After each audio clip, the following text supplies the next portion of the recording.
1780 భారత్లో మొట్టమొదటి వార్తాపత్రిక హికీస్ బెంగాల్ గెజెట్ పబ్లిష్ అయింది ఈ రోజే. దీన్ని ఒరిజినల్ కలకత్తా జనరల్ అడ్వైజర్గా కూడా పిలుస్తారు. దేశంలో ప్రచురించిన మొట్టమొదటి అతిపెద్ద న్యూస్ పేపర్ ఇదే. జేమ్స్ అగస్టన్ హిక్కీ దీన్ని స్థాపించారు. కేవలం 2 ఏళ్ల పాటు ఇది పబ్లిష్ అయింది. దేశంలో వార్తాపత్రికల విప్లవానికి ఇదే నాంది పలికింది.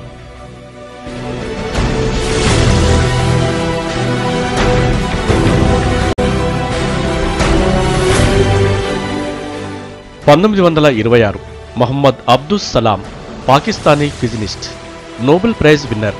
పాకిస్తాన్ పంజాబ్లోని సాహివాల్లో ఆయన పుట్టింది ఈ రోజే.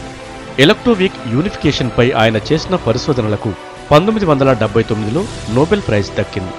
పాకిస్తాన్కు న్యూక్లియర్ అడ్వైజర్గా సేవలందించారు. పాకిస్తాన్ ఆటమిక్ ఎనర్జీ కమిషన్లో పనిచేశారు. Nuclear energy, atom bomb project డైరెక్టర్గాను సేవలందించారాయన.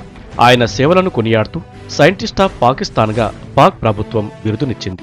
సలాం తన 70వ ఏట 1996 నవంబర్ 21న చనిపోయారు.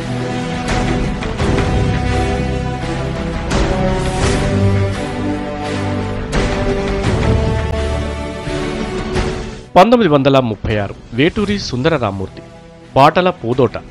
కృష్ణా జిల్లా మోపిదేవి మండలం పెదకల్లెపల్లిలో ఆయన పుట్టింది ఈ రోజే.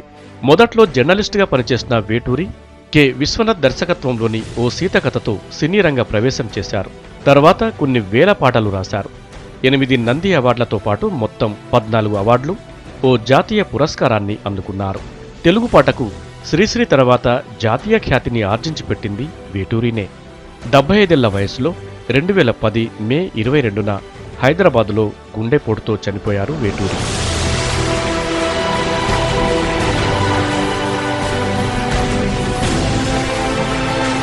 1939 రామకృష్ణ మఠం 19వ శతాబ్దంలో ఏర్పాటైన సన్యాసాశ్రమం.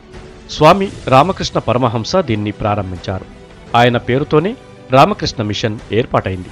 ఇది స్వామి వివేకానంద తత్వాలను ప్రచారం చేసేందుకు స్థాపించిన ఆధ్యాత్మిక సంస్థ. ఈ 2 సంస్థల ప్రధాన కార్యాలయాలు పశ్చిమ బెంగాల్లోని బేలూర్ మఠం దగ్గరున్నాయి.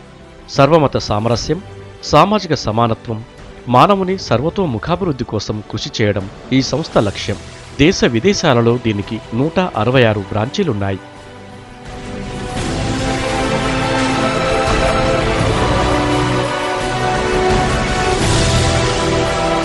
1953 భారత సంగీత నాటక అకాడమీ స్థాపించబడింది ఈ రోజే. ఢిల్లీలోని ఫిరోజ్ రోడ్లోని దీని ప్రధాన కార్యాలయం ఉంటుంది. కళలను ప్రోత్సహించాలన్న ఉద్దేశంతో దీన్ని స్థాపించారు. నాటి రాష్ట్రపతి బాబు రాజేంద్ర ప్రసాద్ దీన్ని ప్రారంభించారు.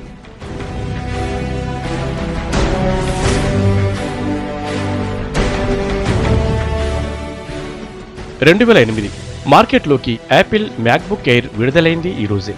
కంప్యూటర్ యుగంలో సంచలనం సృష్టించిన యాపిల్ సంస్థ ల్యాప్టాప్స్ని రిలీజ్ చేసింది.